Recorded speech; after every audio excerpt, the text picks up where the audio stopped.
What's good, y'all? It's your boy Sean P. the Blunt guy. Hey, I'm back with another reaction stream, and today we will be completing. This is the finale to the One Piece history theory video. That big old mega theory that I've been doing from Artur, the Library of Ohara, for the last few weeks. This is the last episode, episode 8, and the title is "What is the One Piece? The Ultimate One Piece Theory." So yeah, if you haven't been following me these past few weeks, this theory is pretty much about, it's a culmination of equaling of to today's episode. What is the One Piece? Everything, all the other episodes pretty much were there to set the stage of this theory, this ultimate theory, which is what is the One Piece. So today we figure out what the One Piece is according to the theory. But before I get into that, make sure you show your boys some love and hit that like button. And if you ain't already, make sure you go subscribe, because I will be doing a giveaway where I will be giving two, yes, not one, but two lucky subscribers, each one of those Straw Hat Jolly Rogers. So yeah, make sure you subscribe. We're right there. We're almost there. It's like you could taste it. We're almost at that 50 subscriber milestone. So make sure you subscribe if you haven't already. But yeah, also make sure you follow me on Instagram, Twitter, on my Facebook page. And if you're looking for a One Piece group to be a part of, we have the One Piece Discord and the One Piece Facebook group. All of these will be linked in the description below. But yeah, so I don't really want to waste too much time, because this is going to be, this is a pretty long video. So let's get started.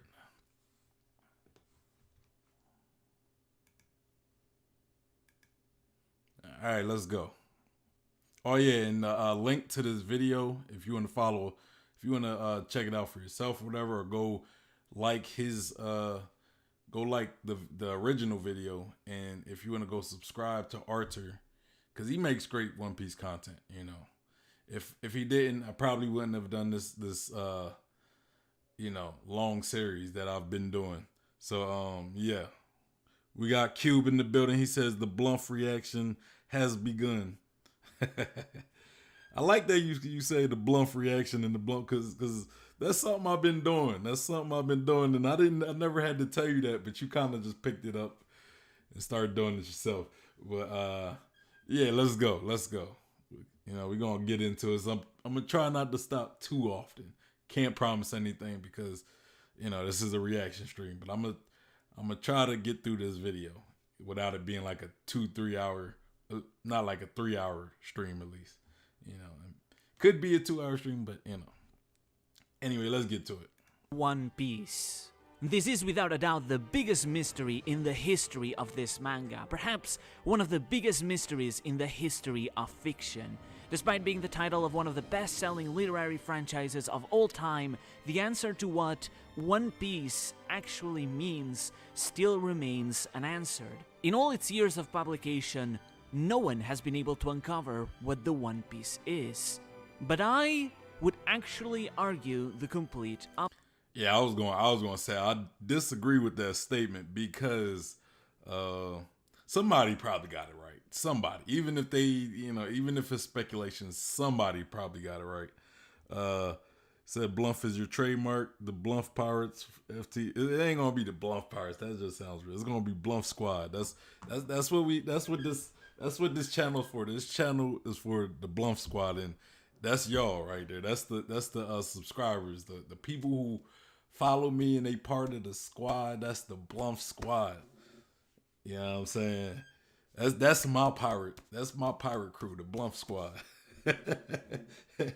Let's continue though. But yeah, like he was saying, I think somebody could have potentially got it right. It's just a matter of who got it right.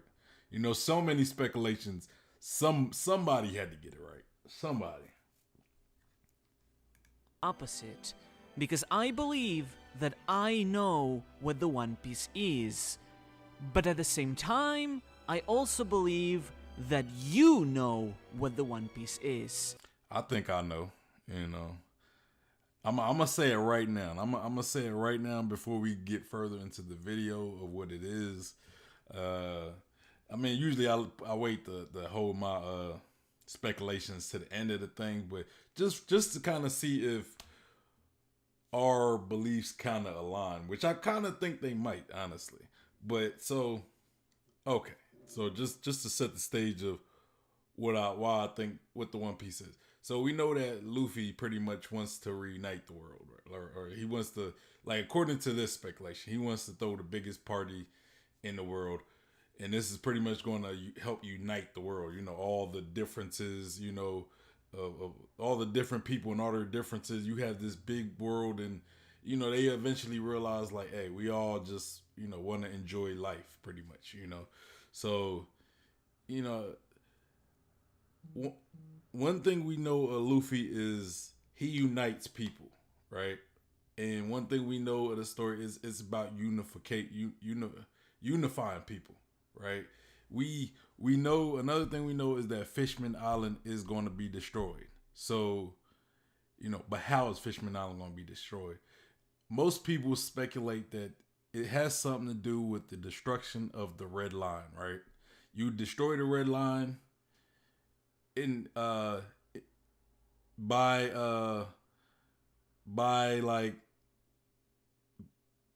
result, Fishman Island will be destroyed as well. So ultimately, we speculate that the Red Line will be destroyed at the end of the series, which will also probably get rid of the Grand Line, also destroy Reverse Mountain, and but how do we destroy this? We destroy it with the ancient weapons. Okay, so all right, we know that. We know that part. That part has been kind of established, So what I think the One Piece is, it kind of says it in the name, like bringing the world, turning the world, which is in different pieces, right? Because it's all segregated. You got different seas, right?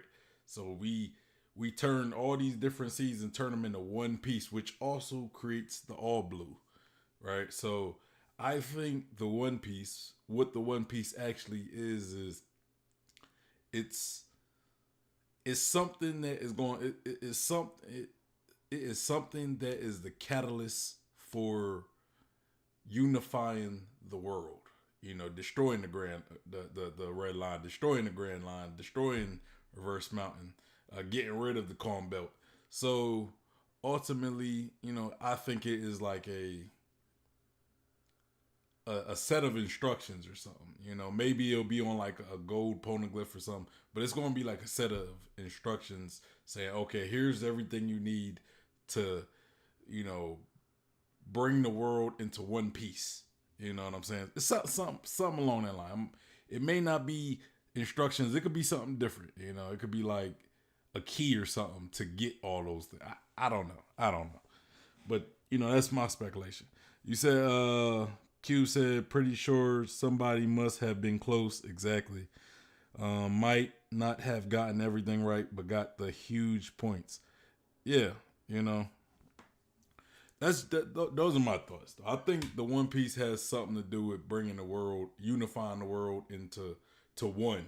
You have all these different seas. You unify them into one sea, which One Piece, I guess. If that makes sense to you guys. But let's go.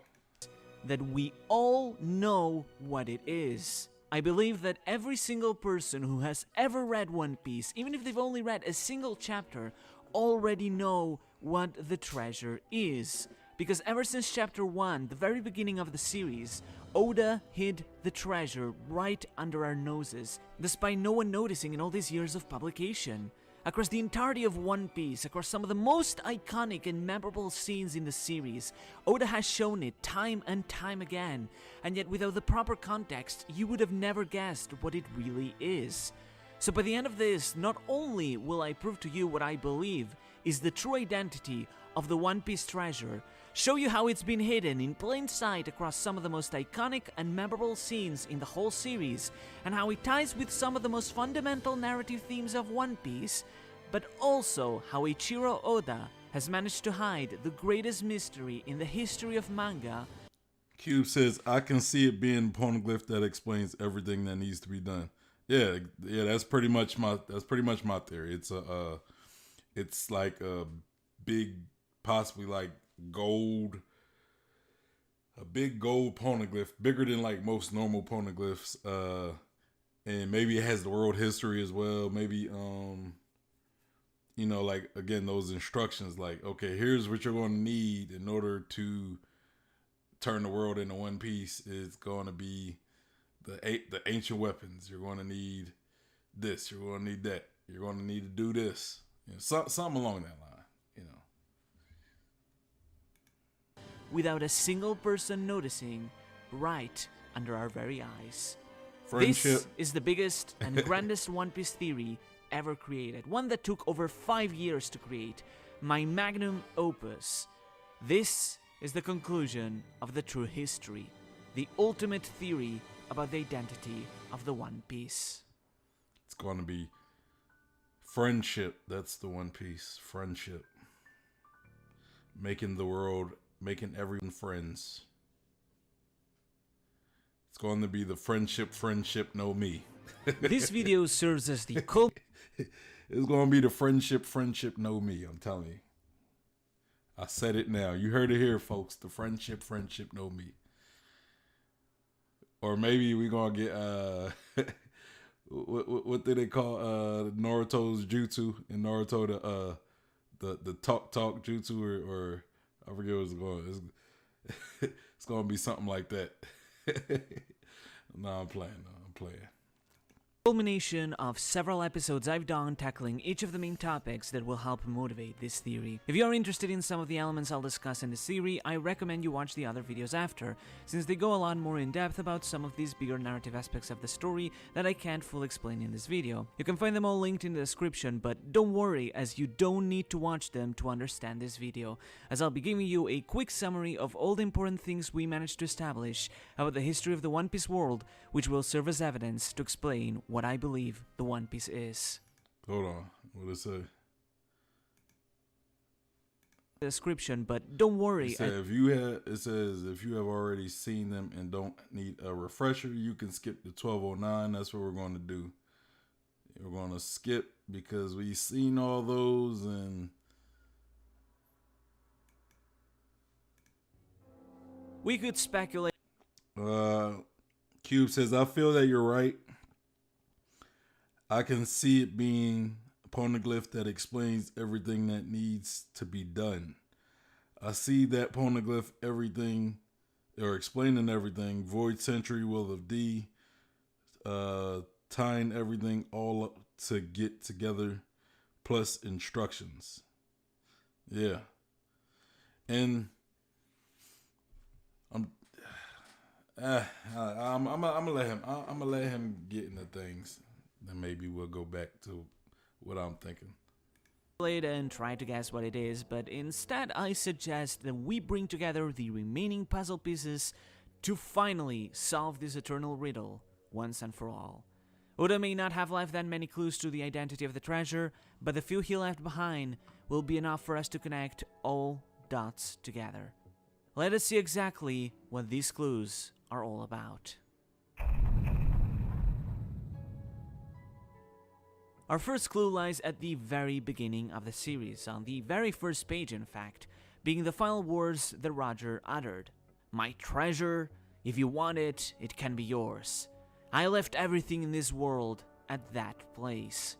These might not seem important at first, but the more you think about it, the more you start to realize how everything in this world is actually far more than just a fake statement. But there is another very important scene later in the series that uses this exact same term to tell us what everything in the world really means. Because it's during one of the most important scenes in the series where the meaning of these words becomes a lot clearer, when Roger laughed.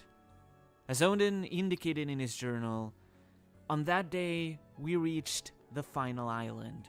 we learned everything in this world. This would indicate that everything in the world refers in a... See, and I said that. That's what we just said, Q. We said, like, it's going to give us all the history of the world, and how to pretty much, make the world right, I guess, something along that line, like how to, because if you tear down, if you bring the world together, and people could freely travel, it makes people more free, right? So, you get the instructions on how to bring the world together, and you also get other instructions, or not instructions, but other information such as the world history, how to bring peace to the world, possibly. I don't know, and someone like Luffy who treasures his friends, something such as that would be the greatest treasure ever. Somebody who treasured, people and treasure friendship, things like that. That is a very valuable thing to have, is all that information about history and the world and everything, as well as those instructions on unifying the world. So yeah.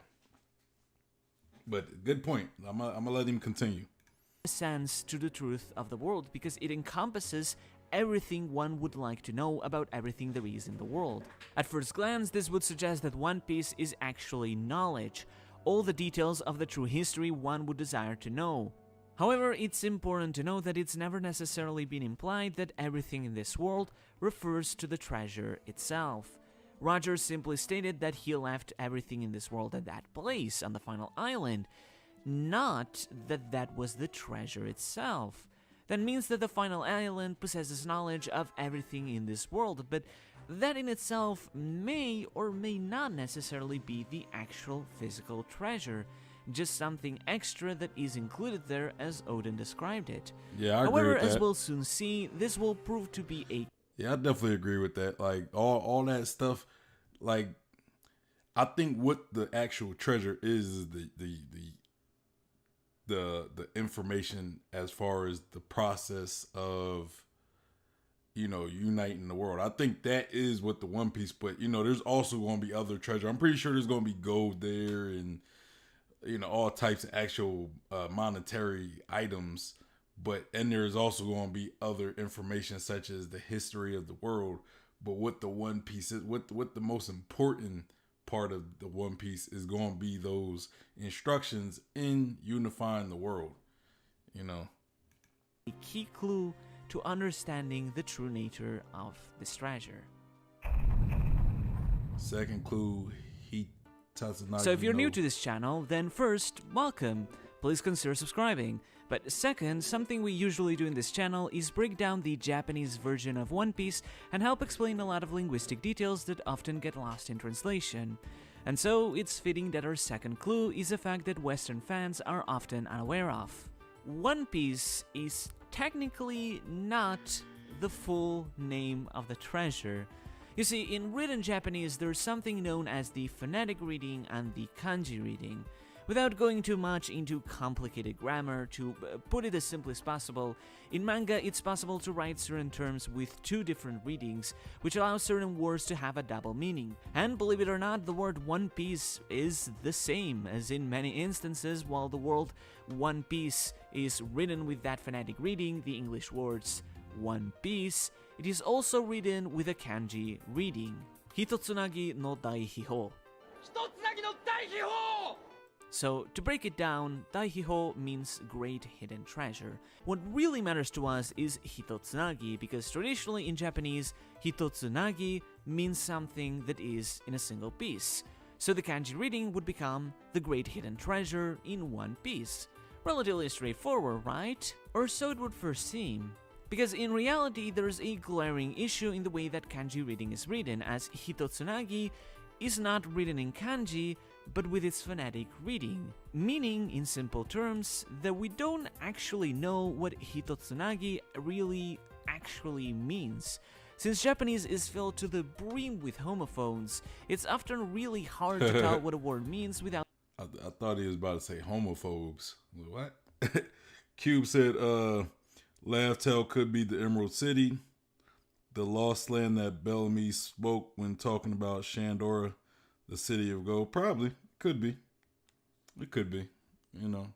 Who knows at this, who knows what, like I would think that, Laugh Tale, like that, when they get to the One Piece, there, you know, I do believe there's going to be a lot of treasure, such as emeralds and gold or whatever. But I don't think that's what's going to be the important treasure. The important treasure is what the One Piece is. But I'm pretty sure there's going to be other things like gold and emeralds, diamonds, rubies, whatever.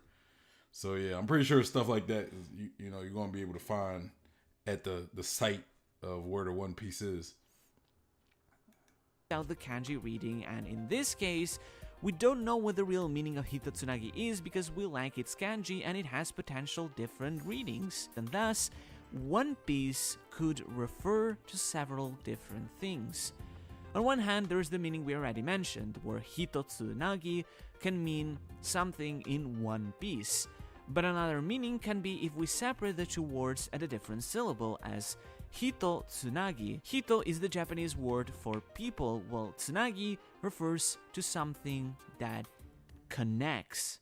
Specifically, it refers to something being tied, like the image of a rope. But it's also used with a metaphorical meaning to refer to the bonds that tie people together. After all, in Japanese folklore, it is believed that people are tied by strings, so this word is often used in anime and literature to represent one thing: connection. In other words, Hitotsunagi can mean that which connects people together. And it's in fact this very expression that one character uses in one of the most important scenes in the series to refer to a certain object we've seen before that reveals exactly to us what the One Piece is. But we'll get back to that later. Because we're not done yet, as Hitotsunagi can also mean one sea at peace. Specifically, Nagi can mean a sea that is calm with no waves. These could tie into the idea we discussed of the Red Line and the Grand Line being destroyed, uniting all the seas into the All Blue, and thus turning the world into one sea. One sea! And after the swell of an era Bars. arrives and the storm that Telling the Devil Queen y'all. takes place, We gonna connect the world, baby. I mean, when I say we, I mean Luffy and the crew. But we all part of the crew, so we gonna connect the world, baby. Soul City could be emerald, like, yeah. Yes, sir. the turbulent waters stirred by the storm will finally calm down and become at peace. And as such, the one sea at peace could refer to the All Blue, a singular one sea that is united as one, and that is finally at peace after a long and turbulent storm. What I'm getting at with this whole Hitotsunagi thing is that the Japanese reading for One Piece has multiple different meanings. And by extension, I think with this, Oda is trying to tell us that the word One Piece itself isn't limited to a single concept. I think it's more of an ideology that extends to several different things. Of course, don't get me wrong, there is the one physical treasure located at the final island, that much we know for a fact. But I think the word One Piece could also refer to other things beyond it. It could refer to the world unified as one piece after it becomes the All Blue. It could even refer to the people themselves being united as one piece, all living connected under the same sun, just like Joy Boy wanted. But beyond all that, I think that One Piece also refers to one more thing, to the laugh tale that Roger heard. A story. And It could mean a story. Like, it might be like, what if it's just a dude at laughs or just sitting there cracking jokes at people. You find the One Piece, they're gonna crack. It's gonna be a dude cracking jokes. He said it could have been dope though. Bluff Punch, the Bluff Punch man. Bluff Punch. I'm gonna get the One Punch Man music, the intro music. I'm gonna get that guy to sing me an intro. It's gonna be like Bluff Punch. Let me stop, though. Let me stop. This is the most important clue of all, what is potentially the most important and iconic scene in the entire series. The moment when Roger finally arrived at the Laugh Tale. At that time, when Roger stood in front of that enormous treasure, he laughed. And so did we. We laughed until tears came out of our eyes. And it's with this that Roger proclaimed, "Joy boy, what an unbelievable treasure you left behind. What a laugh tale." And this is kind of important, in fact. Roger found it so important that he decided to call the island itself Laugh Tale, as a cheeky allusion to the story that he found there. Furthermore, this could be exactly what Odin referred to by everything in this world. The knowledge of the Void Century, all encompassed within a story. The story of Joy Boy's people. Important. A common misconception is that this laugh tale must be funny, but other things can cause laughter, such as joy. This would explain Roger's final words, because alongside the One Piece, he also left behind everything in this world. Or in other words, a laugh tale that tells us about the truth of history, as indicated by the name he decided to give to the island. So I think that ultimately the All Blue, the idea of unifying the world, the laugh tale that tells of the Void Century, and the physical treasure on the final island are all different things, even if they could all be referred to by the words One Piece. Could this story, this laugh tale, perhaps then be the key to everything we need to know? If we only had access to this story, then not only would it reveal everything that happened during the Void Century and give us answers to some of the biggest mysteries of the series, but it could outright even reveal what the One Piece itself is. If only Oda didn't hide it from us and we would be able to read it like Roger did, then we could finally find the answer to this mystery. This story would be our final key to solving the mystery of the One Piece. But unfortunately, we don't have access to this story, leaving this mystery forever unsolved. Or do we? I'm telling you, the One Piece is really just, it's just like, it's like Roger pretty much watched the show himself and got the ending and laughed. So it's like a paradox, because the One Piece is the show One Piece. Let me stop. I know that was a horrible joke, y'all. That was a horrible joke. Because I would argue the complete opposite. I think that Oda has hid this story right under our noses somewhere in the manga, allowing us to actually access it, be able to read it, and discover all the secrets of the Void Century. But that only leaves the question, where did he hide it? How could he hide it? What is the laugh tale that Roger listened to? As we come to the climax of our journey, before I reveal to you the most fundamental clue in this puzzle, I'd like to share a personal story. The story of how I came to find the One Piece myself. You see, there's something that I had always wanted to achieve for many years of my life. As someone with a long history of serious health issues, this is a dream that kept falling out of my reach. But finally, in 2019, I was finally able to achieve it. The dream to go to Japan. I went to live in Japan for 3 months in what I can only describe as one of the most incredible experiences of my life. But what matters to us is not that, but the fact that by sheer coincidence, or who knows, perhaps fate, my visit there just happened to line up with the release of a One Piece movie. But not just any One Piece movie, but One Piece Stampede. Perhaps the most important film ever created for this series. For the first time in a One Piece film, Stampede was crammed to the brim with references and teases to the endgame of the story. And at the center of all that was the reveal that the final island we all thought was called Raftel was in fact Laugh Tale. A whole 5 months before it was revealed in the actual manga, meaning that moviegoers who had the chance to watch this movie on release day. I want to look at something real quick, guys. Just bear with me.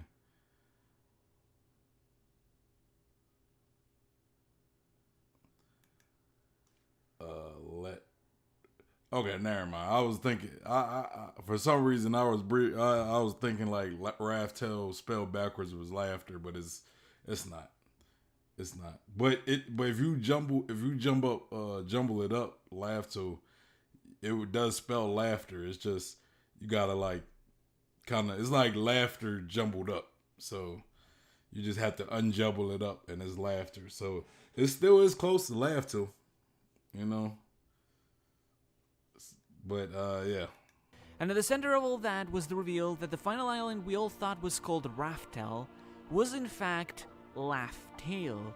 A whole 5 months before it was revealed in the actual manga, meaning that moviegoers who had the chance to watch this movie on release day, like me, were the first in the world to ever discover this unbelievable plot twist. But while some didn't think much of it, thinking it was just a weird dramatization, when I first walked out of the theater on August 9th, 2019, I realized that this name, Laugh-Tale, had to be the key to everything. Because we had heard these words before in the story, the words Laugh-Tale, describing the story that tells us everything we need to know. The story that hides all the mysteries in the series, including the identity of the treasure itself. And that's when everything began to click in. When was it that we had heard of this Laugh-Tale before? What is a story that details all the events of the Void Century? What is a story that had existed since the time Joy Boy was alive? What is a story that can be inherited just like inherited will?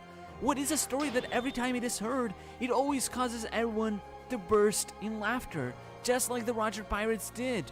And most importantly of all, what is a story that can be used at parties? A story that will be used in the world's biggest party to connect everyone in the world together.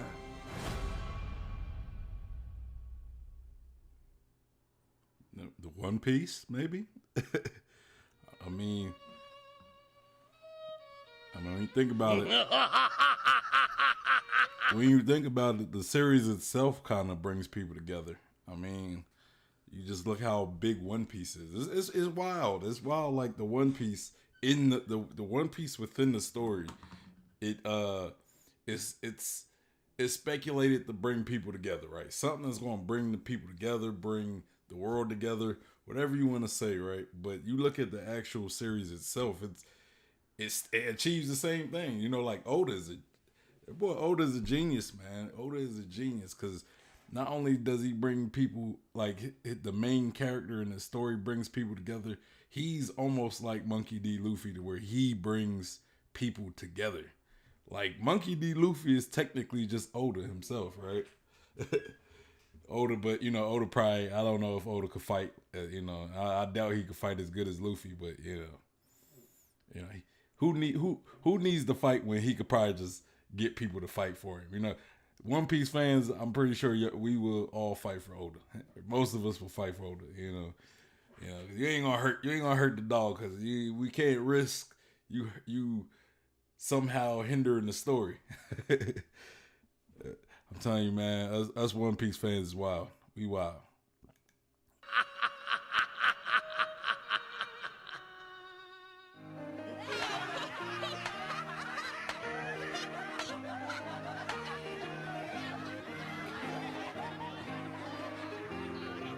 It's parties, man.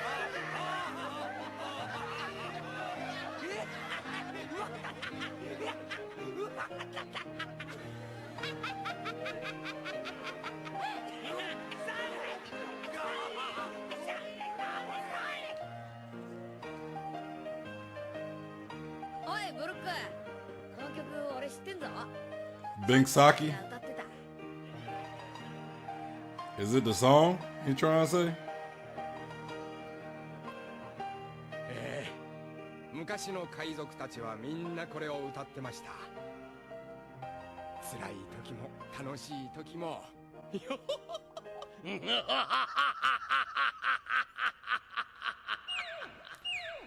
So the One Piece is the lyrics to Binks Sake. It's like I know back in the day when like the internet came out like early and like this is gonna be for like a lot of older people. But like when lyrics to a song came, like when a song came out and you wanted to find the lyrics to the song, you go online, go to the website, and you find the lyrics. Yeah, like that's what One Piece is. It's just a place for the Binks Sake lyrics. I'm telling you. Ashen Hollow, welcome to the stream. Ashen Hollow says such a beautiful thing if it's true. Binks Sake makes so much sense. you think the One Piece is like the lyrics or Binks Sake or something, or maybe like the story of it or something. Hey, you know who? That's kind of what it might be implying. The theory itself. Q said, "Yep, the song. It is a great song though. Like I definitely enjoy every time they play it in a song or in a story, especially after like the at the end of an arc when we get the party and you get Brooke, of course, Brooke singing the song, doing his business. But yeah, let's continue, guys. Let's continue. Maybe Joy Boy created the song, you know. The tale that Roger heard is, of course, none other than Binks Sake. The story of a joyous boy named Binks and the story of his great kingdom. A story that every time it is sung, it always results in everyone laughing together. A story that is sung at parties to help connect people together. One that has been passed down this entire time right under our own eyes. Ashen Hollow said, I've caught a couple of the VODs. Happy to make a live stream. I'm happy you made it as well, Ashen Hollow. Welcome to the live. This is probably, I think this is the first live that I caught you in. Welcome. Definitely welcome. You know, I appreciate you finally making a live stream. It's welcome. But you know, let's definitely watch the stream. This has been the I hope you caught some of the previous episodes to this theory. You know, just so you kind of got a idea of this current video we're watching, because you know, this definitely has been there's been other episodes that led up to this specific episode. So, you know, it definitely laid that foundation. But, you know, again, if you caught this stream, he said you don't necessarily need to watch the other episodes to get an idea of this specific video. But yeah, again, welcome to the stream. I hope you're a subscriber, you know, because again, like I've said earlier in the stream, I'm doing a giveaway for my subscribers right when we hit 50 subscribers. So yeah. But let's continue with the video. Just like it has been passed under the eyes of the world government, surviving across its censorship and telling in secret the events of the Void Century, the truth of the world, in the form of a joyful song, of a laugh tale. This is a song that we even saw played across the entirety of chapter 967, right before the Roger Pirates arrived at Laugh Tale. In that chapter, we see them sing part of the song, but for some... It did. I do remember that chapter. That was kind of like the Odin flashback when they was going different places. I think they went to Tequila Wolf, which is, for everybody who forget Tequila Wolf, I think that's the name of the bridge. It's that bridge that they're pretty much building. The world government has been building. I think it's to connect countries or whatever. But which I feel as though, you know, we might have to do some type of discussion, maybe a reaction stream to talk about that, because that doesn't really get mentioned a lot. That bridge, Tequila Wolf or whatever it's called, where Robin was when she got founded by the revolutionaries. But Ashen Hollow said, yeah, I've seen them all. Artur is really a genius. He really I meant to really put this together. He did a very great job. He actually kind of changed a lot of some of my perception on things, you know, when it comes to certain speculations and certain aspects of the story. So I definitely do agree with you on that. I definitely do agree with you. For some reason, the final verses are missing. Is that perhaps because they are not missing but are simply being played over the final scene as the Roger Pirates left? After all, even the anime played the song again right before memories kicked in. After all, the Japanese word for laugh tale, warai banashi, strictly refers to a story that has been passed down orally, not in the form of writing, so it makes sense that this tale exists in the form of a song. Not to mention, don't Crocus and Odin arm in arm look like they are dancing and singing? Just like we've seen others dance in the exact same pose when Binks Sake has been played? What else could the Roger Pirates have been doing in this scene but listening or singing to Binks Sake? Brooke mentioned that this song was sung in ancient times by pirates of those ancient eras, which would indicate that the song existed ever since the Void Century.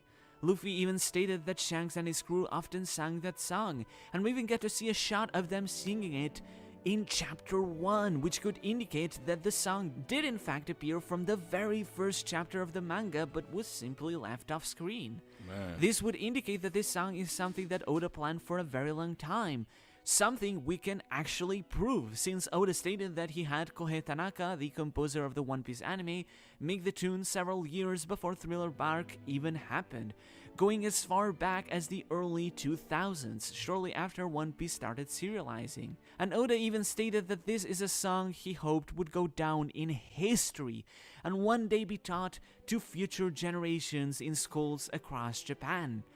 That's how important of a song it was to him. It's no doubt a song that is iconic to any One Piece fan, a song that I learned to memorize ever since I was a kid, even before I learned Japanese, one that many consider to be synonymous with the series. But it's not just this that points to the importance this song holds for the Void Century. Robin commented that this song was nostalgic to her.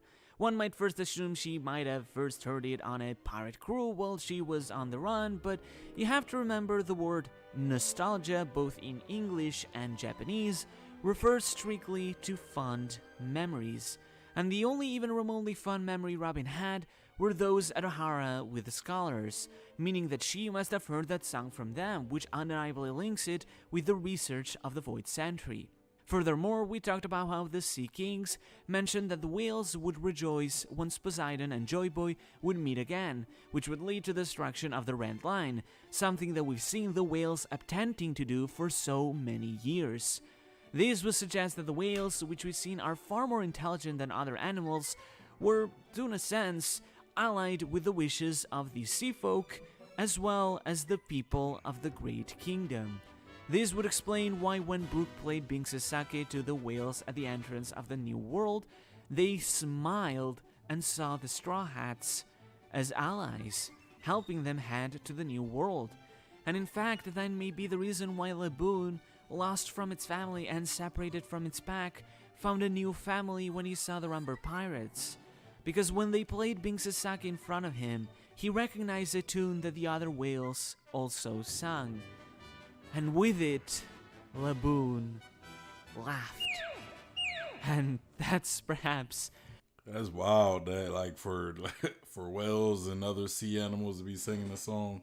That's crazy, man. That's like that's the hit song of One Piece right there. Q said it could be Joy Boy's song. Yeah, I think he kind of mentioned that earlier in the video. He said something like,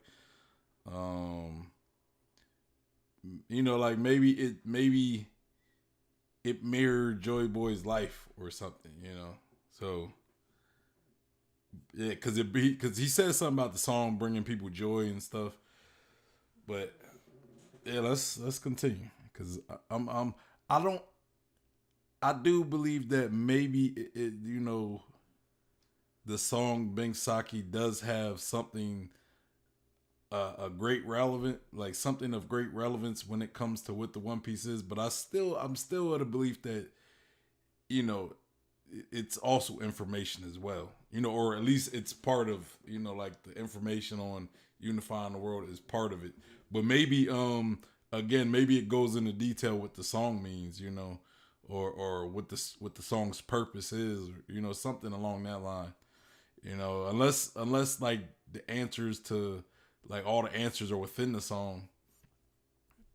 I don't know, you know, like all the answers in unifying the world is within that song, but maybe it's the full song. Like maybe the song that everybody knows is only like part of it, but if you want to know the full song, is part of the One Piece, and that also tells you how to unify the world. Cube said Laboon. I know, right? I ain't gonna lie, like Laboon's whole thing with him and Brook always kind of get you a little emotional, get you that manly tear right there, you know, that man tear. But let's go. The most telling clue to the importance of this song, because every time it is played, it always results in laughter. It's a song that causes people to laugh when it is heard, because it is quite literally a laugh tale, a story that induces laughter.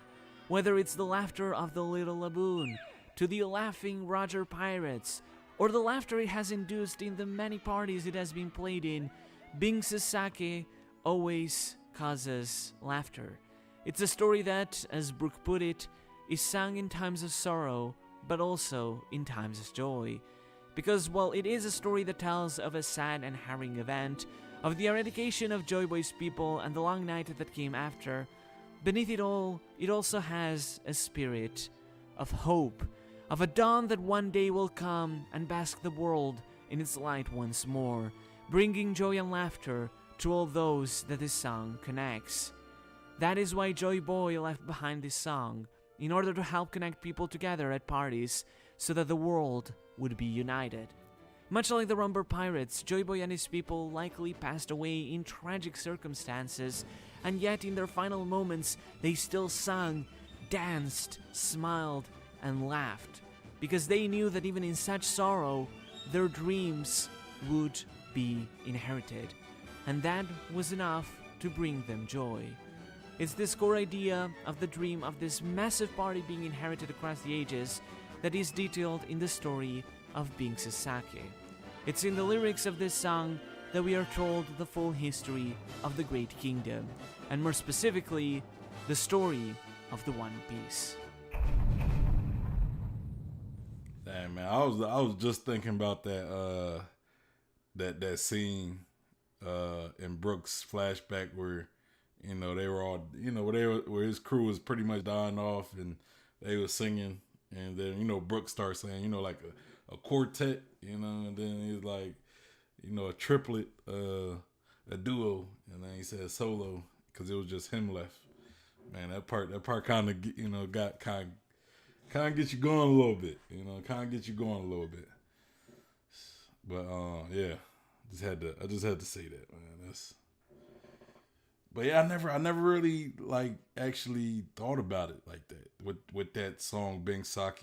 Like I never really actually thought about it, you know, being possibly like a clue that's been right in front of us, you know.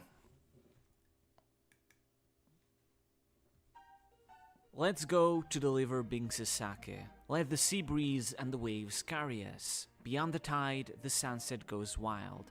A song of birds drawn in circles to the sky.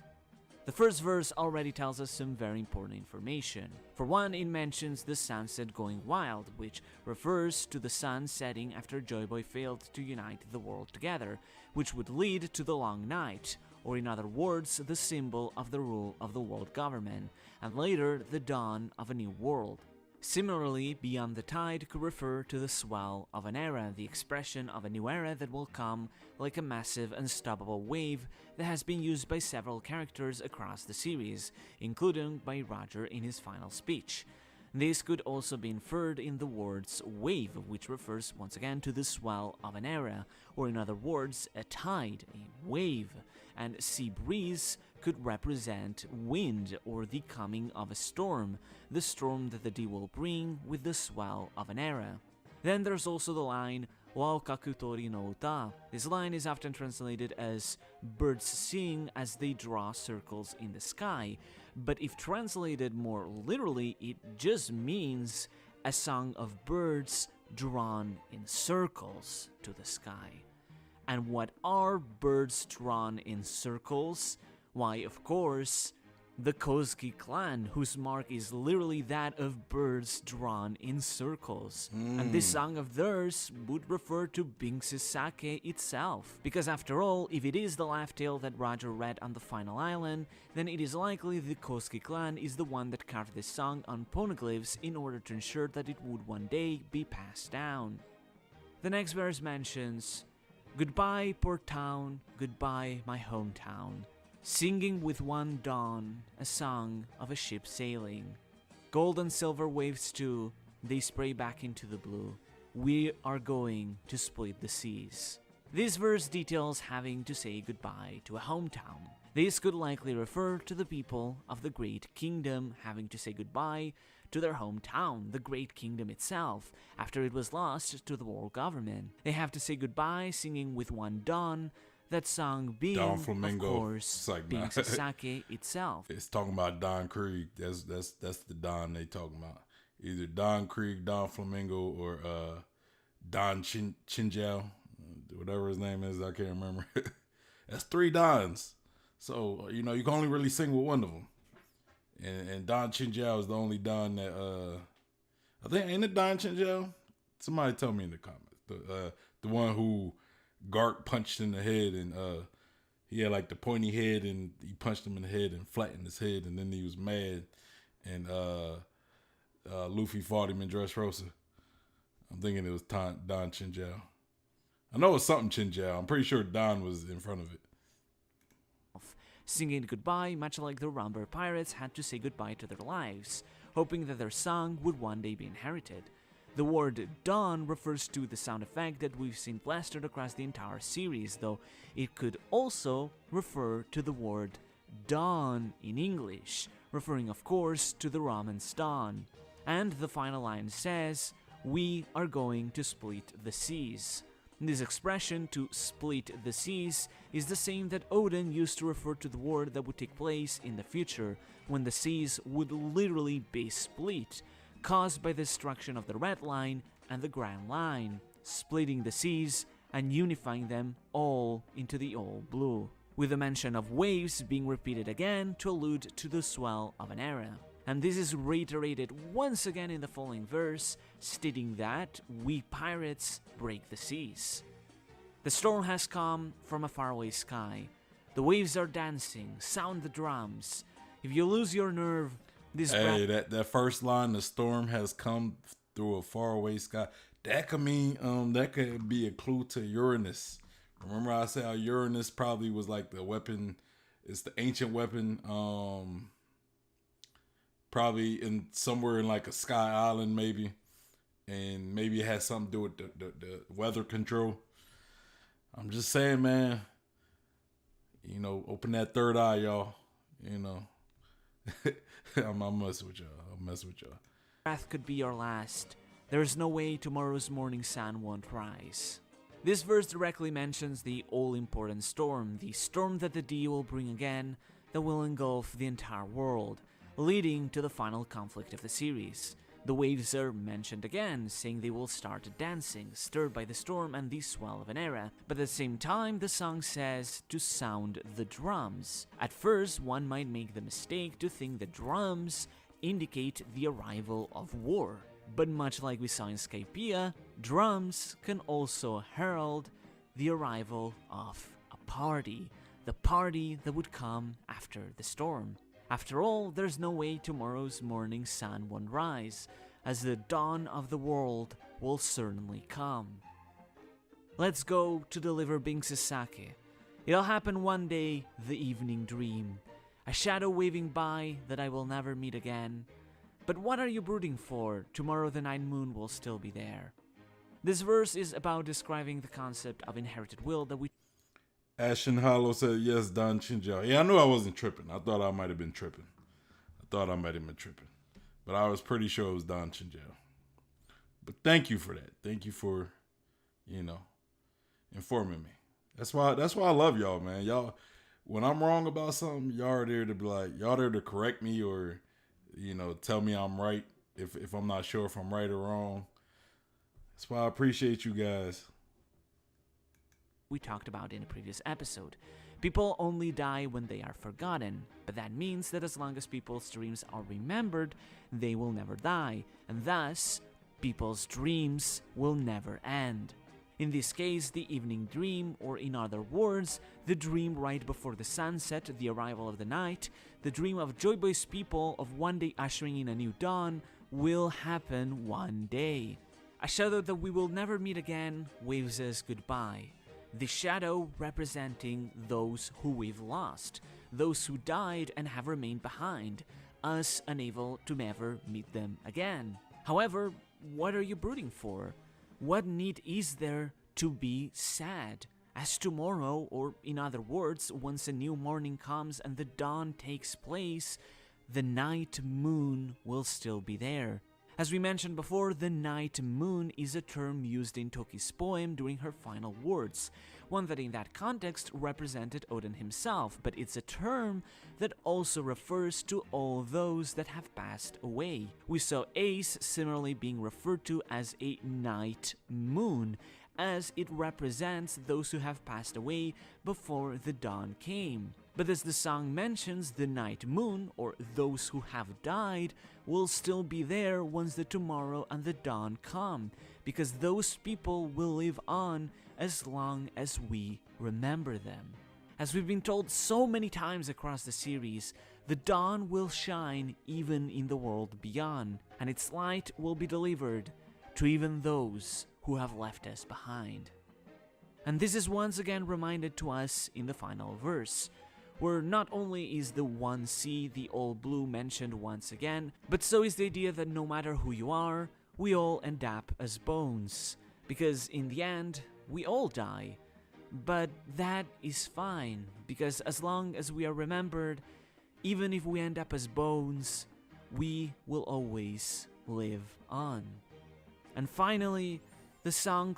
I feel like that was that was connected, like that last line was connected with Brook for some reason, because you know Brook is still bones and he's still alive and kicking, and he'll probably still be alive after everybody else die, which is kind of a sad thought though, because you know Brook will, you know, if Brook is truly immortal like a lot of people believe he is because of his devil fruit, that's pretty sad, because you know he lost his first crew. He'll eventually outlive Laboon. Laboon probably will live a while though. I don't know. You know, I don't know how long them whales live. And then he loses Straw Hats, and he's gonna still be alive. I don't know, man. It's gonna be a tough life for somebody like Brook, man. It's gonna be a tough, but he'll always be there to tell the tale, man. He always, especially through his music. You know, maybe he'll create a new song for Luffy, right? Like a new song that talks about Luffy's tale, you know. And Luffy, bro, with somebody like Brook, Luffy will pretty much be immortal. Like, you know, talking about in One Piece how they talk about how death, just because you die, you're not really dead until somebody forgets about you, until you're forgotten. You know, that's pretty much what, since we got Dr. Helikook, his picture right there, one thing he said was a person isn't dead when their body is, you know, pretty much ceased to exist. They're pretty much dead when they're forgotten. And you look at Luffy, you know, like pretty much there'll come a time where his body, where he would die, like physically die. But, you know, of course there will always be the tales of Luffy and what he's done and the stories. But I think Brook is going to, you know, if Brook does stay alive, Brook will make sure Luffy's name lives on forever. You know, so by that case, by the logic that Dr. Helikook said, and, you know, long as people remember you, you always live on, Luffy's going to be immortal. As long as if Brook is immortal, Luffy's going to be immortal as well. That's wild. But let's continue. Closes off with the iconic words that Roger used to describe the story he listened to on that final island. Let's go to deliver Binks Sake. Let's sing with one dawn a song of a sea. It doesn't matter who you are we all end up as bones, a never-ending, ever-wandering laugh tale. Binks Sake is this laugh tale. It says it in the lyrics directly. It's a laugh tale that tells us everything in the world, what happened to Joy Boy's people, and what his hopes were for what would happen in the future when someone would find the One Piece. If we decode them and summarize them, the song's lyrics tell us the full story. Let's go to deliver Binks Sake. The sun is setting and our kingdom is coming to an end, but this song will be preserved by the Kosuke clan. We must say goodbye to our hometown.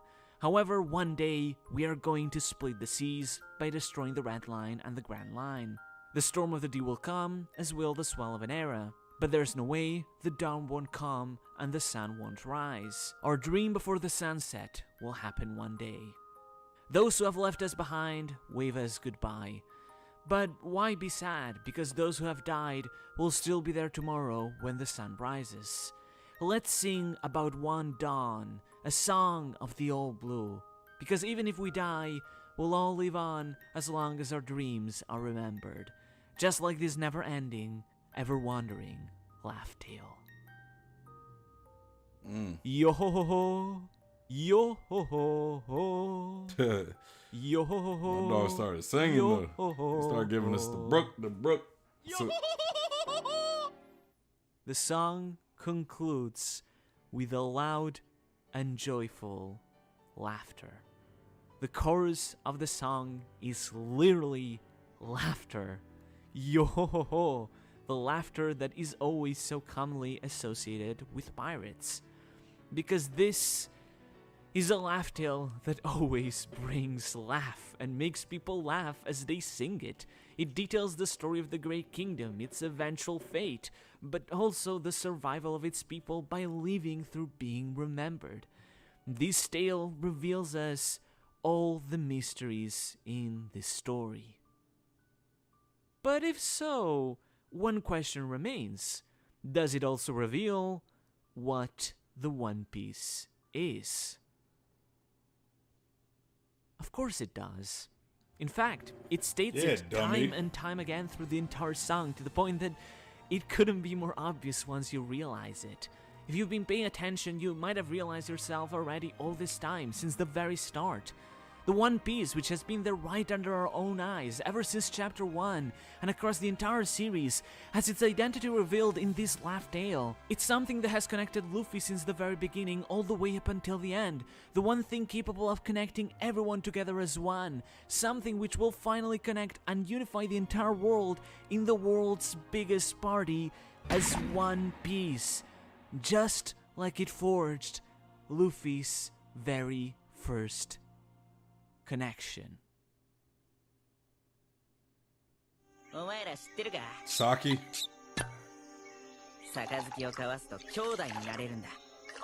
So the One Piece is Saki. I did say before though, like I said it jokingly. I said the One Piece is gonna be like a big ass it's gonna be like a big ass storage room with like sake. It's gonna have chairs and tables, you know, like enough chairs and tables for like the world to be able to sit. And it's pretty much gonna be like what's going, you know, like a big everything you need for like the world's biggest party. Sake, tables, chairs, all those things. I did say that jokingly.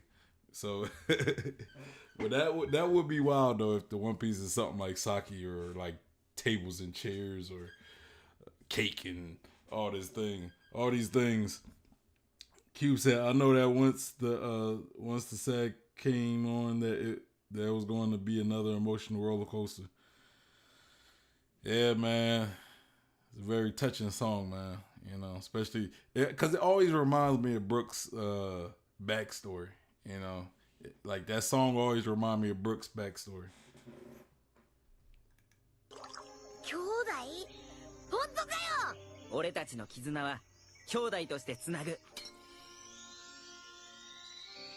Bro, if the One Piece is Saki, then Zoro has always been then that'd be wild. Like Zoro could probably be the only person to follow. If One Piece was Saki, Zoro would probably be the only person who could find the One Piece. Like, I remember somebody made a joke about like Zoro accidentally finding the One Piece. That, bro, like if the One Piece was Sake, Zoro should be the only person who could be able to find it. Cause that boy, he well, what was it? In Wano on the way to Onigashima, and Zoro was able to smell the sake from like so far away. Bro, that'd be wild. That would be wild. Like, who needs Robin when you got Zoro to find the One Piece?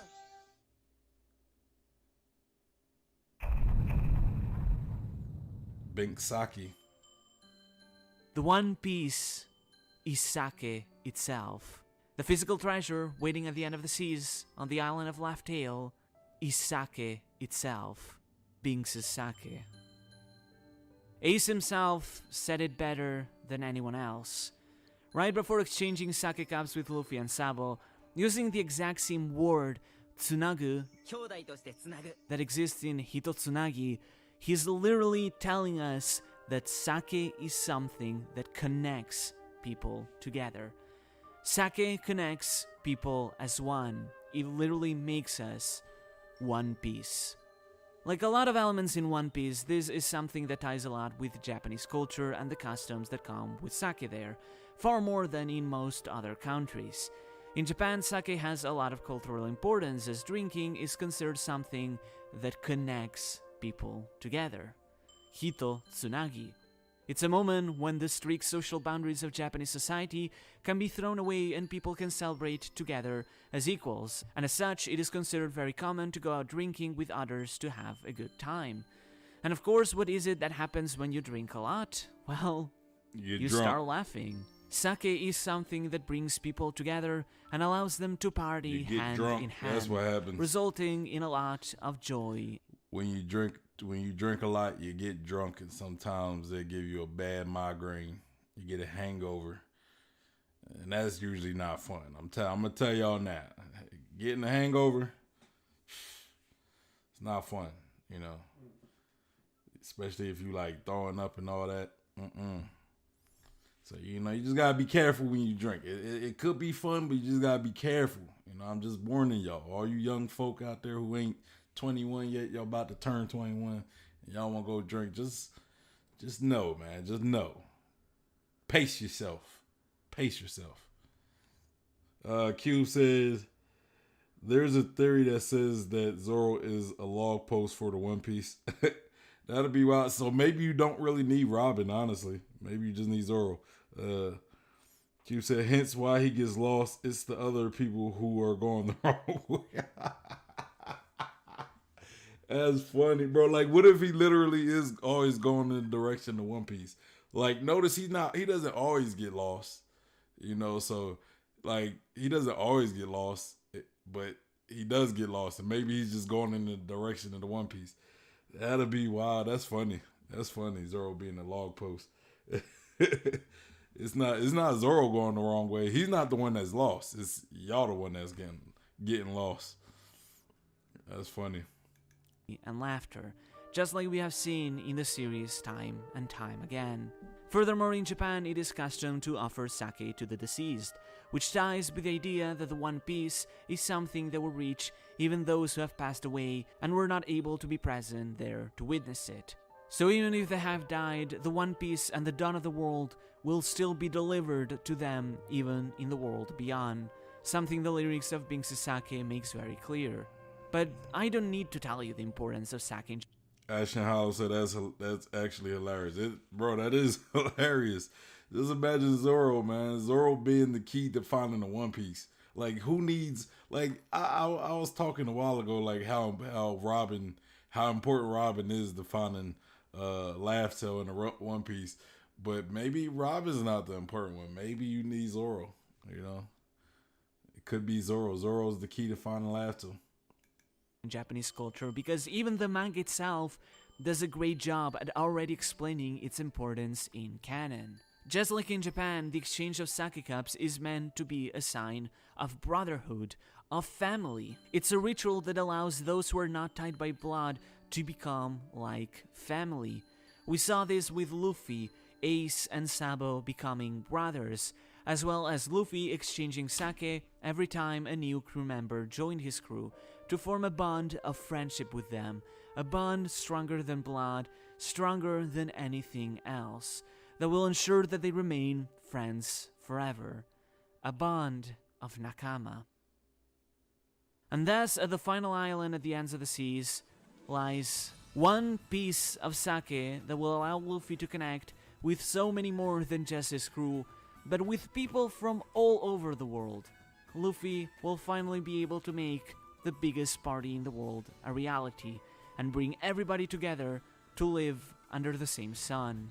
Roger was too early because the ancient weapons had not been reborn yet, and so the Red Line and the Grand Line could not be destroyed to unify the world into the All Blue. Because of that, the people of the world still remained segregated, the world government still held its iron grip over the world, and thus it would be impossible to bring people from all over the world to throw the world's biggest party. But once that is achieved, once a new Joy Boy appears to guide the ancient weapons, just like Otohime foretold, then finally the original Joy Boy's treasure, the sake he brewed while waiting for Luffy, will finally be put to use to connect the entire world together in one massive party. In the end, One Piece is a story about pirates, so what better treasure is there for pirates than a bottle of booze, just like all the pirate stories of old. In that regard, there really is no more fitting treasure to bring the series to such a climactic culmination than sake. But One Piece being sake is something that is far more fitting beyond even everything we've mentioned so far. Cube says, and he hasn't been shown to get lost lately. Yeah, because they're going in the right direction. Like when they're going in the right direction, yeah. But he said that was the backup for the theory because they are approaching the One Piece. Hey, I mean, but yeah, he doesn't get off that. He doesn't get lost that often, for real, for real. Because just like I stated, the One Piece has been hidden under our eyes this entire time, ever since the very beginning. Ever since chapter 1. In the very first chapter of the series, right after the beginning, most of the chapter took place inside a bar. A bar literally called Parties, may I remind you, where we saw the red-haired pirates partying and exchanging sake. Something that inspired Luffy enough to awaken in him the dream to throw the biggest party in the world. The exact same dream that Roger had mentioned so many years prior. But even more important than that is the scene that followed after. The one that set up the entire conflict and the core theme for the starting chapter of this series. The party of the pirates was suddenly interrupted by a band of bandits. And what is it that Shanks did in that occasion? He offered Higuma a bottle of sake. In chapter 1, since the very start of the series, we saw Shanks offering the equivalent of the One Piece to Higuma as a way to offer a bond of friendship. Higuma, however, rejected the bottle of sake, smashing it in Shanks' face because he refuses to exchange sake. He wants all the sake for himself. But in face of that, what did Shanks do? He laughed. Because Shanks knows how foolish it is to want to monopolize something like that. Sake should be shared. It should be used to help connect people together, to laugh together. Ever since the very start, Oda established this fundamental theme about the identity of the One Piece. And it's this core theme that ties together, that connects together the entire series. But it doesn't stop just there. Because across the entire series, across some of the most iconic and memorable scenes of the story, we see sake right under our eyes again and again. Yeah. After Luffy witnessed the incident with Shanks and then proclaimed his dream in front of Ace and Sabo, what did Ace do? He exchanged sake between the three of them to connect them in a bond of brotherhood, laying the first step to Luffy's dream, one that would one day be accomplished by exchanging sake with people from all over the world. Then in chapter 100, when the strong... Yeah, like when you notice, like Oda really makes it a big deal when there's anytime there's like sake being exchanged. Like every time there's a new member, it's always like, yo, we gotta do this sake. We gotta exchange sake, right? Like even it was even up to the point where they're in the middle of raiding Onigashima, right? Where they're in the middle of a raid, and they was about to exchange sake right there and then. Like in what chapter? I forget what chapter or what chapter and episode it was, but like the anime made it a real big deal though, to where they decided not to do it right then and there because they seen how the other the samurai was so convicted. They were so like they had so much conviction in raiding this Onigashima that they was like, you know what, let's do this later. Let's get back to this battle and with Kaido or whatnot. So yeah, Oda definitely makes it a big deal. They even stopped what they were doing to exchange their sake, and decided to postpone it. So I mean, Oda definitely does put a heavy emphasis on the whole sake exchange ceremonies. Even it was even to the point where when we seen Goldie Roger, like when we see like these big name characters, for the most part, every time we seen them, and it wasn't like a fight, they exchange sake, right? Like when we see Goldie Roger and Whitebeard, right? They was both drinking sake together. When we see Shanks and Whitebeard, they exchange sake. You know what I'm saying? Even though they weren't necessarily friends, but Shanks still they weren't on bad terms either though. But it was more of just like they understood that they were rivals, but they were still friendly enough to drink sake together. So there's that pretty much. Heads entered the Grand Line, they declared their vows to reach their dreams.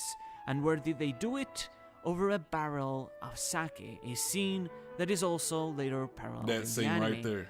At Drum Island, when Hero Luke bid his farewell and explained to us just what exactly inherited will is, that people die when they are forgotten, what is it that he did with his final action? He drank a cup of sake. And Kureha also drank from a bottle of sake as a sign that she would inherit his will. When Bellamy mocked Luffy at Jaya, saying that the One Piece doesn't exist, he stated that fools never notice the real treasure around them, surrounded by so many bottles of sake. And as Luffy and the others left the bar, Blackbeard laughed in the face of Bellamy, claiming that dreams are real, that dreams never end, and that the One Piece does in fact exist, as he slammed down to the ground a bottle of sake, symbolizing the existence of the One Piece. During the flashback in And also think about it, when you look at like pirates, right? When we think of pirate movies, pirate all that, it's like they always drink. They're always drinking. They love their alcohol. They love their in Japanese their sake, right? So like sake is almost like a way to a pirate's heart, almost. In Skypiea, we saw Nolan and Calgara being able to bond together through sake, connecting the two of them together despite being so different. Something that would later be recalled at the big party at the end of the arc, where everybody gets to exchange sake together as they laugh. At Sabaody, when Rayleigh talked about Roger's death, he said that on that day, he had never laughed more, he had never cried more, and he had never drank more sake either. Just like on the day that the Roger pirates found the treasure, in order to honor the death of his captain, in hopes that someone would one day inherit his will. And afterwards, when Luffy lost his crew, all he could think back at, in that moment of sorrow, was them partying together and exchanging sake with each other, as Binks Sake plays in the background of that scene. Then, when Whitebeard declared his final words right before that moment, he thought back at a time when he and Roger exchanged sake together, only to then proclaim that the One Piece does in fact exist. At the end of Dressrosa, when the Grand Fleet was formed, just like Luffy did with Ace and Sabo, several pirates all from different races decided to exchange sake with Luffy. However, Luffy rejected it because he doesn't want to exchange sake to be their boss.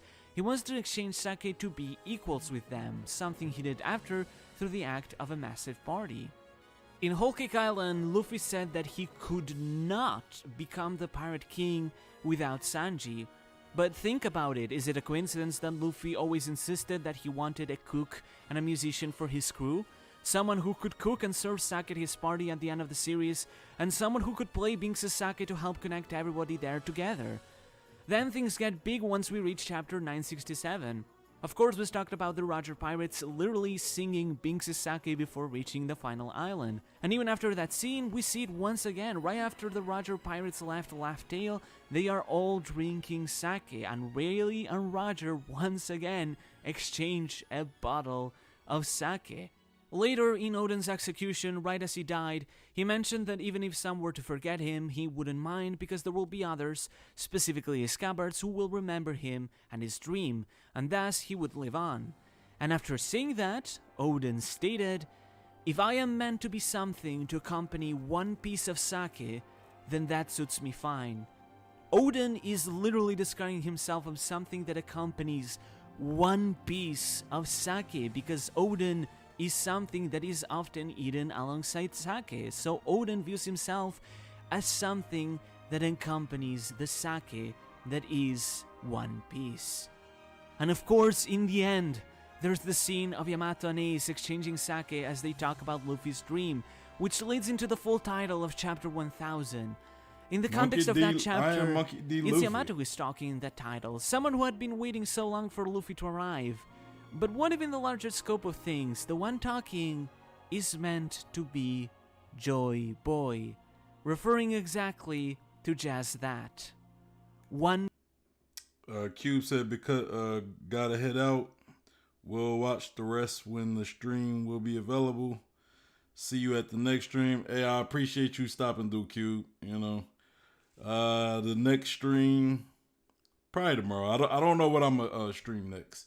But maybe like I think you sent me a video I haven't watched, so I might look into that. That'd be what we do tomorrow.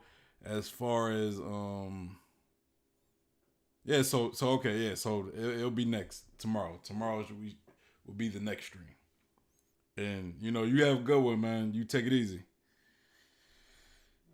But we got about 9 minutes left of this, so yeah. I wish you could stay long, but you know, if you gotta go, you gotta go, bro. But yeah, let's continue. One Piece, the sake brewed while waiting for you, Straw Hat Luffy. These are but a. I think he was talking about how that was like the I think if you look at the title of 98, 99, and 1000, I think that's what it says. Luffy to arrive. But what if in the larger scope of things, the one talking is meant to be Joy Boy, referring exactly to just that. One Piece, the sake brewed while waiting for you, Straw Hat Luffy. These are but a few examples I can put of how the One Piece has been hidden right under our eyes the whole time. But if you go back, you'll notice so many instances of how important sake is to the series and how it ties with the themes of laughter, partying, and connection. This is of course not even accounting all the countless parties where we've seen everybody indulging in joy and laughter all across the series. Oda has kept the One Piece hidden right under our noses, yet at the same time doing it so subtly that no one ever realized consciously. In the end, at last, we can finally understand why the title of this series is so important, because it literally connects and brings everyone together as one. Everyone becomes One Piece. The words One Piece mean much more than just one thing. On one hand, it refers to the world when it will be unified as the All Blue after the Red Line and the Grand Line are destroyed, literally becoming one piece of a planet. On the other, it also refers to the laugh tale that has been inherited across the ages, the song Binks Sake, which is quite literally one piece of music. And of course, it refers to the treasure that lies on the final island, being one piece of sake, one that represents a way to unite and connect the entire world together. But in the end, One Piece refers to a much simpler concept: ourselves, the readers. That we can all come together and become one piece. Through the world, through this laugh tale, and through sake, we can all be connected together and party hand in hand to throw away war and hatred. And man, I said that, and that's what makes Oda so magical, you know, because you look how big One Piece is in the world. Like, you know, like One Piece is literally like the third highest selling work of fiction, like behind DC and Marvel, or not DC and Marvel, behind Superman and Batman. I want to say Superman has probably sold the most, you know, out of like when it comes to fictional pieces, Superman has sold like the most like copies of comics and stuff. Batman's second, and then One Piece is third. And so that, I mean, that's impressive in itself, and just how many One Piece fans come together and we do these discussions on these different theories, you know, it's almost like conspiracy theorists almost, you know. So it's just dope. Like, Oda is such a genius, you know. He's such a genius for how well he constructs a story and how it's about bringing people together. And in a sense, his story is bringing people together in real life, right? You know, how big the One Piece fandom is ridiculous. But let's continue. And instead, indulge in joy and laughter. What point is there to war, to hatred, sorrow, and suffering? Why rob away the freedom from other people when you could simply share your joy together with them? Just like sake, life is meant to be shared with others. It is meant to connect us together. Rather than waste our time in conflict and getting angry with each other, we should just party and laugh together. It's such a simplistic message, a childish one even, but it's such a pure message that fully encapsulates the ideals that Oda has been trying to tell us this entire time. One Piece refers to much more than just a treasure, a laugh tale, or the world itself. It refers to all of us readers. Those of us who, thanks to One Piece, we have come together to become as one piece ourselves. Because what else is it that connects us together but One Piece? As in the actual manga. In the end, One Piece itself is basically our own One Piece. Right. Because it brings us all together. No matter our races, no matter our nationalities, no matter our beliefs, no matter who we are all connected together through this incredible story. Eiichiro Oda has managed to do the impossible and has connected together so many people all across the world, forging friendships, relationships, and connections, bonds of nakama that bring us all together as one piece. So in that regard, the series could not have a more fitting title, because thanks to it, we all are. Hey, in the chat or in the comment section, let me know how many of those One Piece content creators you guys could name. Like, I mean, y'all could name them, or y'all could just say I know like 5 of them or 6 of them. But bonus points if you could name each of them, like each of the ones that you know. I mean, you ain't gotta name all of them, but just name the ones that you know, you're familiar with. One Piece. And it is specifically in the manga itself that we finally realize how the answer had been right on our noses this whole entire time. From the very beginning, even before chapter 1, from the second that someone picks up the series, the answer is right in front of their eyes. On the cover of Volume 1, we see a large expanse of sea.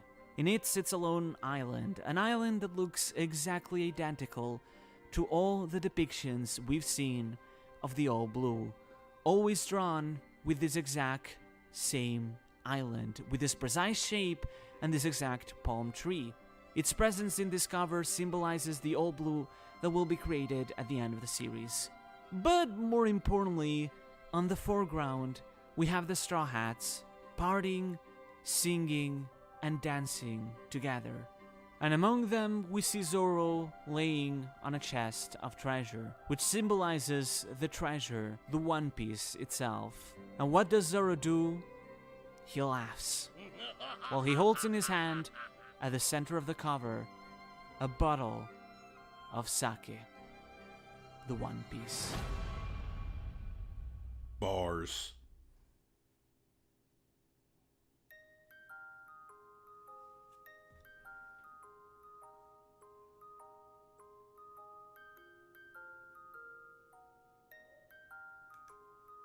All right, that's gonna be the theory, right? That's gonna be the video right there.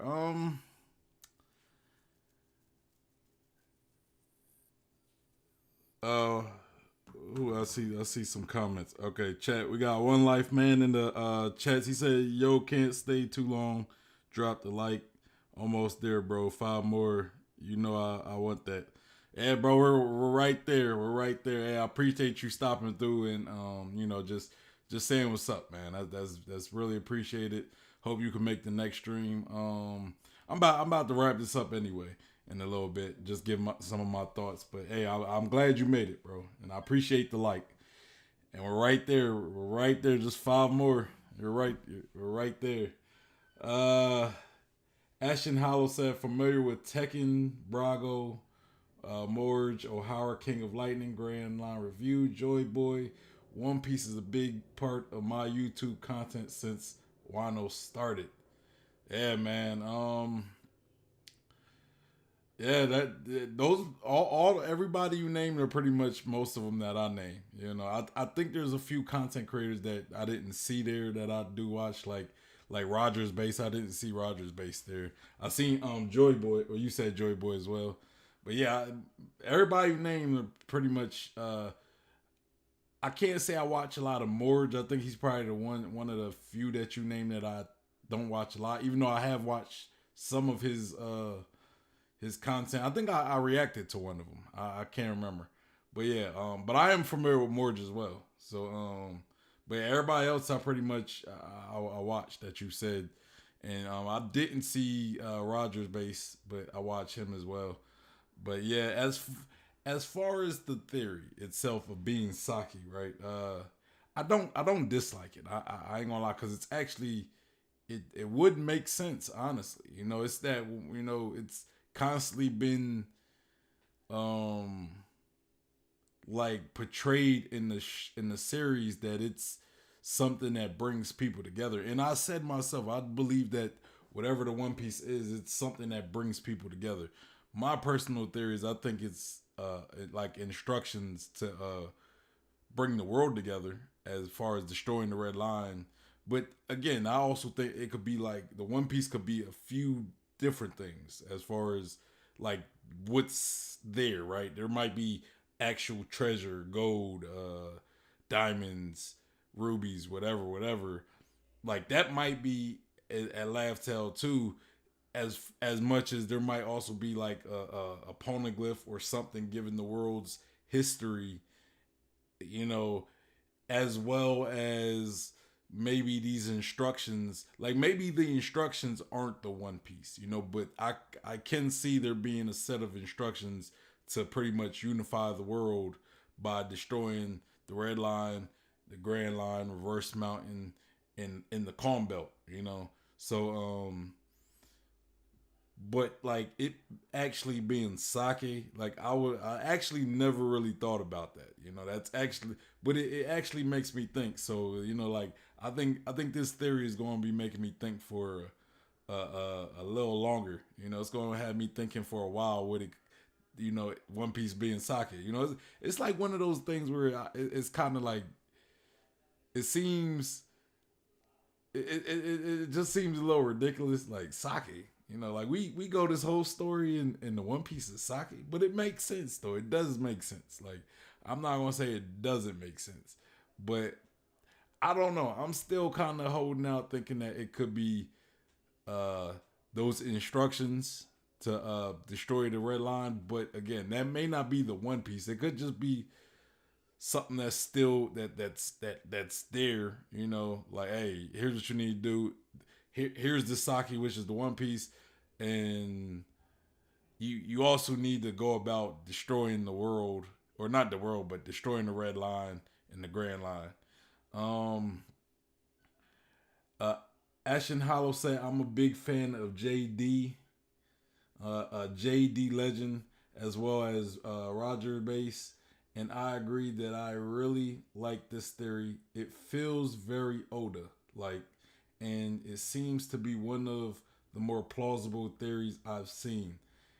Honestly, I agree with you. I'm honestly trying to find a way to argue against it, but the more I think about it, it does seem like something Oda would do, right? Like I heard theories of people saying like, what if the One Piece is just the journey? It's like the journey in itself. But I wouldn't like that. To me, that would be weak. But sake though, sake might actually make the most sense, honestly, because I can't really think of anything else it would be. Like, I don't think you need the One Piece to realize you need to destroy the red line. That doesn't have to be the One Piece. But thinking about it, how he explains it, how he pretty much set up to now sake, it could be sake. That would have to be a lot of sake though, like a lot, especially if you're unifying the world with it.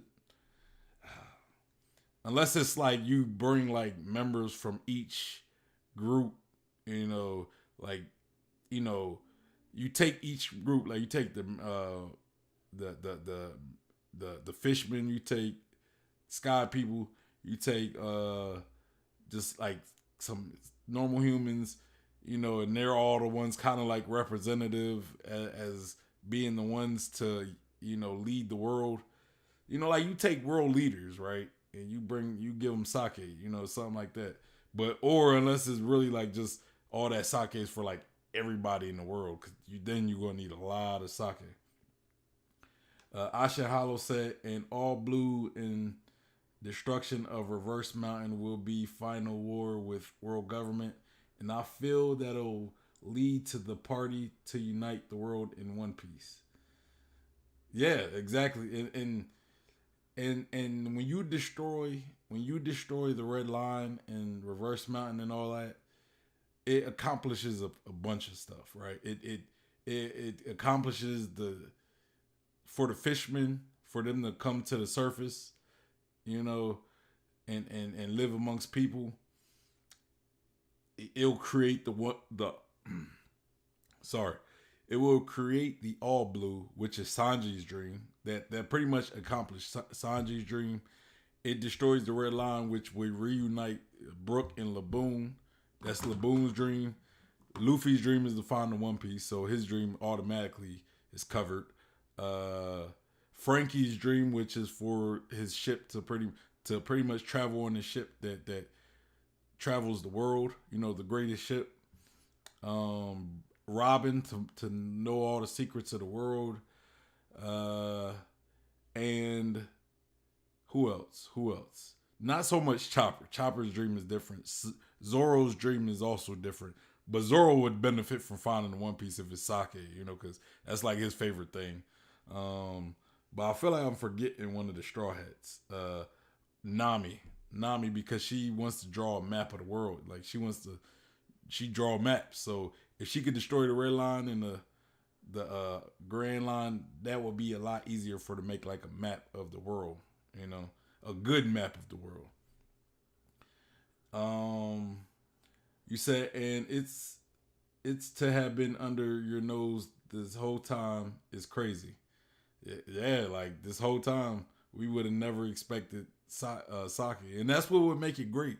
The fact it's something that's right under our nose, because like I always say that, like especially with like Wino, when we used to always talk about like the traitor of Wino before we knew it was Kanjuro, right?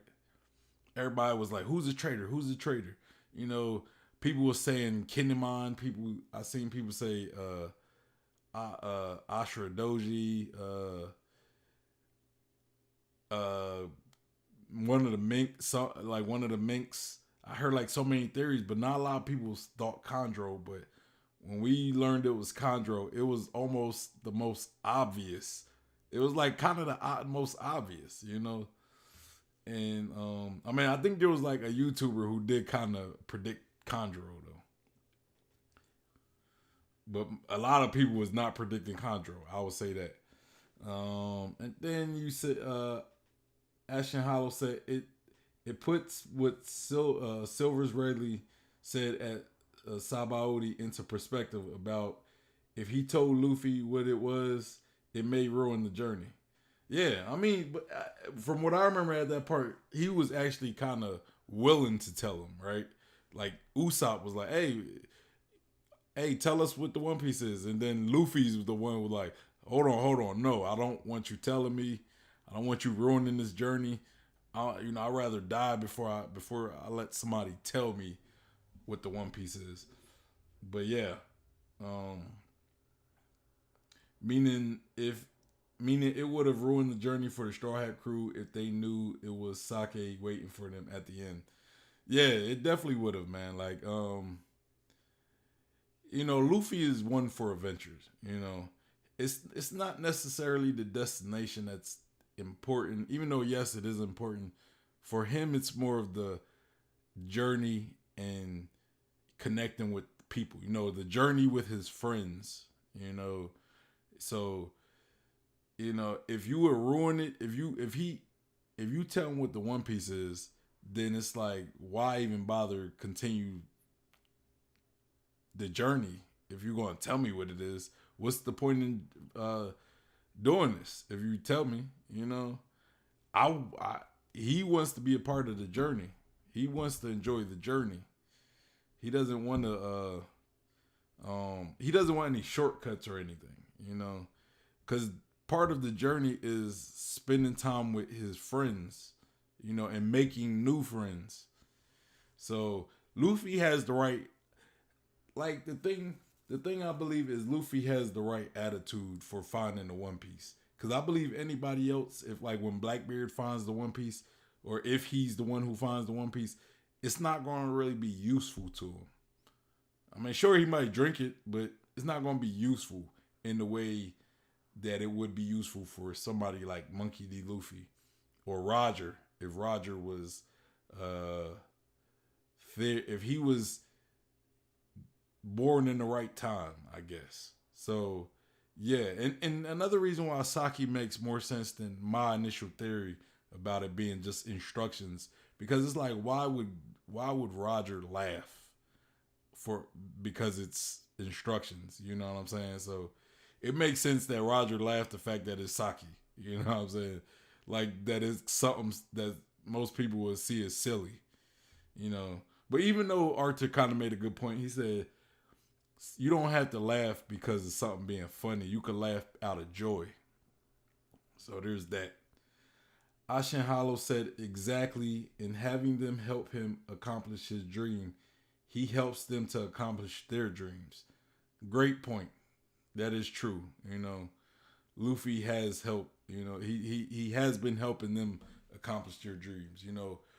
Robin's dream pretty much to know all the secrets of the world. I don't know if she's explicitly said that, but her being someone who, but yeah, I think it's to learn the secrets of the Void Century.